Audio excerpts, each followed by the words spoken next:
اگلا سوال ہے، میں نے اپنی زندگی میں بہت شرک کیا ہے لیکن الحمدللہ اب توبہ کر چکا ہوں، لیکن اس کے باوجود یہی فکر دامن گیر رہتی ہے کہ شرک تو ناقابل معافی گناہ ہے، معلوم نہیں کہ میری توبہ قبول ہوگی بھی یا نہیں، مجھے بتائیں میں کیا کروں۔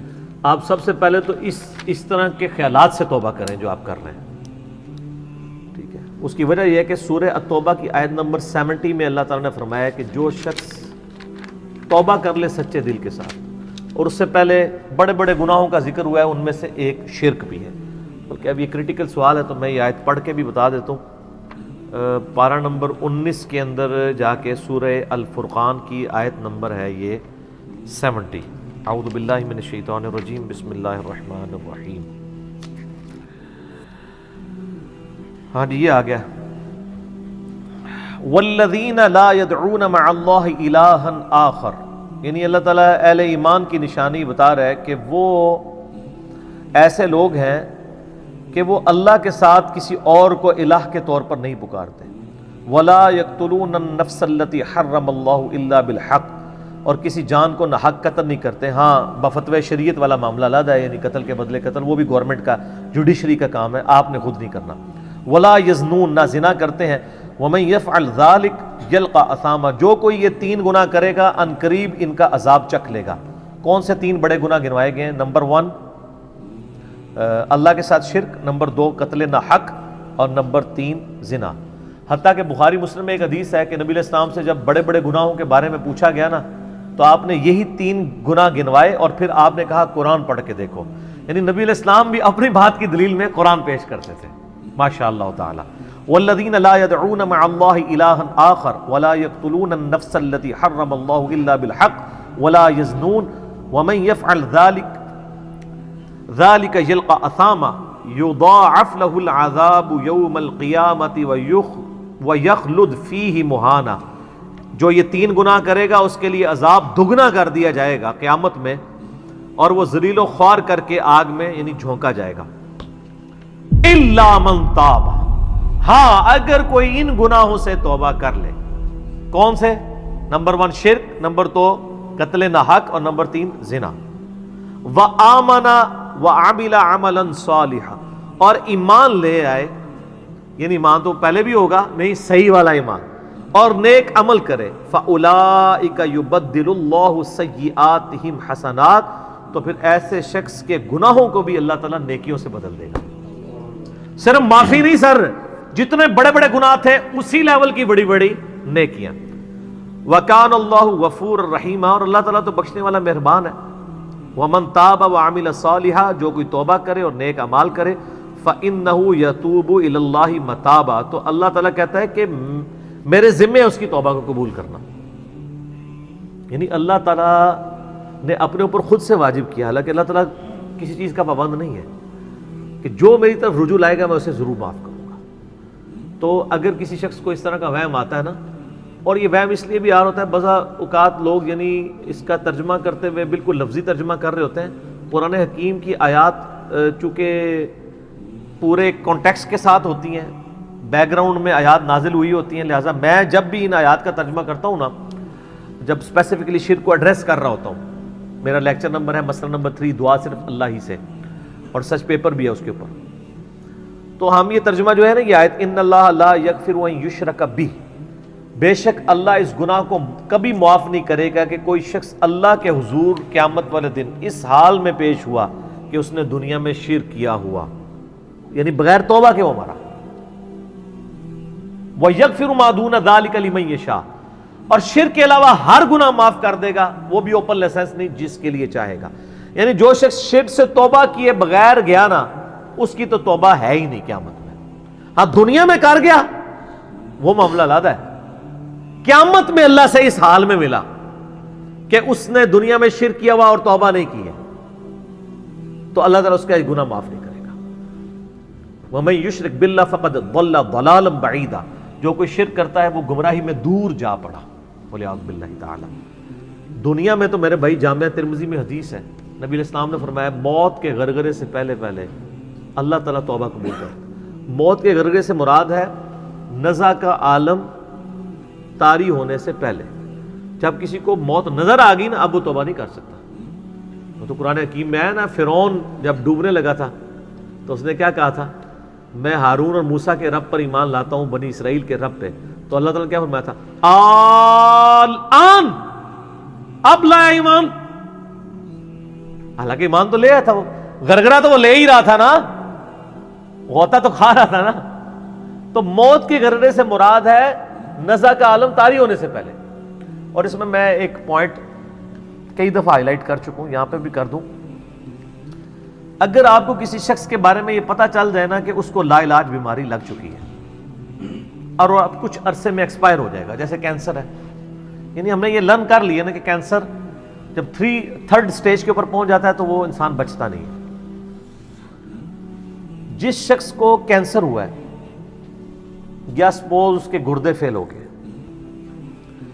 یا دل بالکل ایج پہ پہنچ چکے ہیں، ایسے لوگوں کو یعنی پاکستان انڈیا میں تو لوگ چھپاتے ہیں کہ پہلے ہی نہ کہیں مر جائے. وہ سن کے کتنی حیران کن بات ہے کہ مسلمان جس کے لیے موت ایسٹ ہونی چاہیے، چلو کافر کو تو سمجھ آتا ہے، اس نے تو دنیا ہی کمائی ہے نا، مسلمان بھی یعنی مرنے سے پہلے مر جاتا ہے موت کا سن کے. ایسا تو نہیں ہونا چاہیے اصولاً. اور یہ ٹانٹ اللہ نے قرآن پاک میں یہودیوں کو دی ہے سورہ جمعہ کے اندر، کہ کہتے ہیں نا اللہ کے بڑے چہیتے ہیں، ان کو کہو کہ تم موت کی تمنا کرو اگر تم سچے ہو. اگر تم اللہ کے چہیتے ہو تو پھر موت تو تمہارے لیے خوشخبری ہونی چاہیے، لائبلٹی نہیں ہونی چاہیے، ایسٹ ہونی چاہیے. اب یہی تان ہمیں بھی آ رہا ہے، مسلمان کی حالت نہیں ہونی چاہیے، اس کو موت کا پتہ چلے تو جناب وقت سے پہلے ہی مرنے کی کوشش کرے. تو لیکن آپ یورپ امریکہ میں اگر کسی کو بیماری ہو نا، اس کو بتا دیا جاتا ہے کہ سر پلان کر لیں 6 مہینے ہیں، اور 6 مہینے بھی ان کے پلان ہیں، وہ 6 سال بھی ہو سکتے ہیں، 6 گھنٹے بھی ہو سکتے ہیں، وہ تو اللہ کی مرضی ہے، وہ ایک ایسٹیمیٹ بتاتے ہیں. یہاں پہ لوگ چھپا لیتے ہیں. اس کا نقصان یہ ہے کہ نہ وہ اپنی لائف کو یعنی کوئی وراثت کے پوائنٹ آف ویو سے مینج کر سکتا ہے، اور سب سے بڑھ کے اسے توبہ کی طرف آپ کو لانا چاہیے. میں تو کہتا ہوں جی کسی کو کینسر ہو گیا ہے، ابھی اس میں موت کا غرغرہ نہیں آیا، کوئی کینسر ہوا ہے نا، پتہ نہیں کب مرنا ہے، ٹھیک ہے نا، نزع کا عالم بھی نہیں ہے، اس کو سب سے پہلے بتائیں کہ بھائی تمہیں لا علاج بیماری ہے، تمہاری ڈیتھ کسی بھی وقت ہو سکتی ہے، اللہ کی طرف رجوع لاؤ. سر اس نے پوری زندگی بھی عیاشی کی تھی نا، وہ اپنی آخرت مینج کر سکتا ہے، وہ تو خیر کر سکتا ہے، ہمیں بھی اپنی آخرت مینج کرنی چاہیے. روزانہ مرنے سے پہلے توبہ کرنی چاہیے. روزانہ ہم مرتے ہیں نا، صحیح بخاری میں حدیث ہے نا، نبی علیہ السلام رات کو سوتے ہوئے کیا دعا مانگتے تھے، اللہم باسمک اموت و احیا، میں تیرے نام پر مرتا اور جیتا ہوں، یعنی سوتا اور جاگتا ہوں. کیونکہ صحیح بخاری میں حدیث ہے موت جو ہے وہ نیند کی بہن ہے. اور جب آپ صبح اٹھتے ہیں تو وہ بھی صحیح بخاری میں دعا ہے، الحمدللہ الذی احیانا بعد ما اماتنا والیہ النشور. تمام تعریفیں اس اللہ کے لیے ہیں جس نے مجھے مرنے کے بعد زندہ کیا، یعنی موت کے بعد زندہ کیا، اور میں نے پلٹ کے اس کی طرف جانا ہے. تو رات کو سونے سے پہلے توبہ کریں. اور سب سے بیسٹ توبہ تو وہ بخاری مسلم میں حدیث ہے، جس نے رات میں سورۃ البقرہ کی آخری 2 آیات پڑھ لی اسے ہر چیز سے کفایت کر جائیں گی. آمن الرسول بما انزل الیہ من ربہ والمؤمنون کل آمن باللہ وملائکتہ وکتبہ ورسلہ لا نفرق بین احد من رسلہ وقالوا سمعنا واطعنا غفرانک ربنا والیک المصیر لا یکلف اللہ نفسا الا وسعها. آنورڈ. اس میں تجدید ایمان بھی ہے، اللہ پر ایمان، کتابوں پر، فرشتوں پر. اس کے بعد دعائیں ہیں، ربنا لا تؤاخذنا ان نسینا واخطانا، اس کے اندر توبہ شامل ہے. سب سے بیسٹ تجدید ایمان جو ہے سورہ بقرہ کی آخری 2 آیات ہیں. اور یہ ہمارے وظیفے میں ہم نے بلو کارڈ کے اوپر بھی لکھا ہے کہ نبی علیہ السلام نے فرمایا، اور یہ حدیث بخاری مسلم دونوں میں، جو شخص رات کو سونے سے پہلے سورۃ البقرہ کی آخری 2 آیات پڑھ لے، اس میں جو کچھ اللہ سے مانگا ہے وہ اس کو دے دیا جائے گا. یہ بھی الفاظ ہے. تو اس میں کیا کچھ مانگا ہوا ہے؟ تو تجدید ایمان. پھر صحیح بخاری میں حدیث ہے کہ نبی علیہ السلام فرمایا جو صبح یقین کے ساتھ 1 دفعہ پڑھ لے، سید الاستغفار، اور شام سے پہلے اگر مر گیا سیدھا جنت میں جائے گا. اور اگر شام کو پڑھ لیا پورے یقین کے ساتھ، یقین سے مراد ہے کہ باقی توبہ کا اس کا ارادہ ہوا، صبح سے پہلے مر گیا سیدھا جنت میں. اللہم انت ربی لا الہ الا انت خلقتنی وانا عبدک وانا علی عہدک ووعدک ما استطعت اعوذ بک من شر ما صنعت ابوء لک بنعمتک علی وابوء بذنبی فاغفر لی فانہ لا یغفر الذنوب الا انت. یہ سید الاستغفار ہے. تو یہ وہ ہے توبہ جو روزانہ کرنی چاہیے، نزا سے پہلے پہلے، یعنی صبح پہ پڑھے، شام کو پڑھے۔ بلکہ مسند البزار میں صحیح سند کے ساتھ ہے کہ نبی صلی اللہ علیہ وآلہ وسلم ہر فرض نماز کے بعد بھی سید الاستغفار پڑھتے تھے، ہر فرض نماز کے بعد۔ ایک تو ہم پڑھتے ہیں نا اللہ اکبر استغفر اللہ استغفر اللہ استغفر اللہ اللہم انت السلام و منک السلام تبارک یا ذا الجلال والاکرام۔ اس کے بعد آپ سید الاستغفار آیت الکرسی بھی پڑھیں، آیت الکرسی کے بارے میں بھی آیا ہے سنن نسائی الکبریٰ کے اندر صحیح سند کے ساتھ، ہم نے گرین کارڈ میں ڈالا ہے کہ جو شخص آیت الکرسی فرض نماز کے فوراً بعد پڑھے گا مرتے ہی جنت میں جائے گا۔ لیکن نماز پڑھے گا، خالی آیت الکرسی نہیں، نماز کے فوراً بعد، تو نماز بھی اس کو پڑھنا چاہیے۔ تو اس طرح یعنی تجدید ایمان والا یہ معاملہ بھی کرنا چاہیے، اور یہ وہم ہی نہیں بننا چاہیے کہ اللہ تعالیٰ معاف نہیں کرے گا۔ صحیح بخاری اور مسلم دونوں میں حدیث ہے کہ میں اپنے بندے کے گمان کے قریب ہوں، جو بندہ میرے لیے گمان کرتا ہے میں ویسا ہوں اس کے لیے۔ جو شخص یہ کہتا ہے اللہ مجھے معاف نہیں کرے گا تو اس کو واقعی اللہ معاف نہیں کرے گا، اور جو کہے گا کہ اللہ تعالیٰ مجھے معاف کر دے گا اسے اللہ معاف کر دے گا۔ تو انشاءاللہ تعالیٰ یہ کبھی ایسا نہیں کرنا چاہیے اللہ تعالیٰ سے نا امیدی والا معاملہ۔ آپ اپنے رب کے وعدوں پر، نبی صلی اللہ علیہ وسلم کے وعدوں پر یقین رکھیں کہ جس شخص نے سچے دل سے توبہ کی ہے اس کی نہ صرف توبہ قبول ہوگی سورۃ الفرقان آیت نمبر 70 کے تحت، بلکہ اس کے گناہوں کو بھی نیکیوں سے بدل دیا جائے گا۔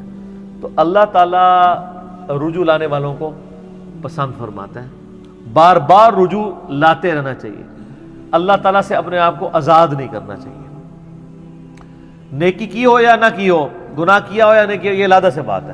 نبی علیہ السلام سے بڑھ کر کون نیک ہو سکتا ہے؟ صحیح بخاری میں حدیث ہے کہ میں بھی روزانہ 70 سے زیادہ دفعہ اپنے رب کی طرف استغفار لے کے آتا ہوں، استغفر اللہ و اتوب الیہ، نبی علیہ السلام۔ اور یہ 70 کا عدد آپ نے کثرت کے لیے بولا ہے۔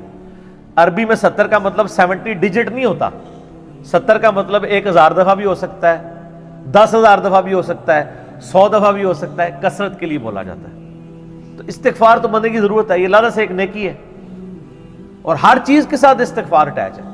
آپ دیکھیں کہ محفل سے اٹھنے کی جو دعا ہے اس میں استغفار ہے، سبحانک اللہم و بحمدک اشہد ان لا الہ الا انت استغفرک و اتوب الیک، سنن نسائی میں حدیث ہے۔ پھر سنن نسائی الکبریٰ میں حدیث ہے کہ نبی علیہ السلام وضو کے بعد بھی یہ دعا پڑھتے تھے، سبحانک اللہم و بحمدک اشہد ان لا الہ الا انت استغفرک و اتوب الیک، اور فرمایا یہ پڑھ لو تو یہ اللہ تعالیٰ قیامت کے دن تک کے لیے اس کو سنبھال کے رکھ دے گا، تمہیں اس کے عوض نیکیاں ملیں گی۔ ٹھیک ہے نا؟ تو رجوع اللہ، استغفار، ہر وقت اللہ کی طرف رجوع لاتے رہنا۔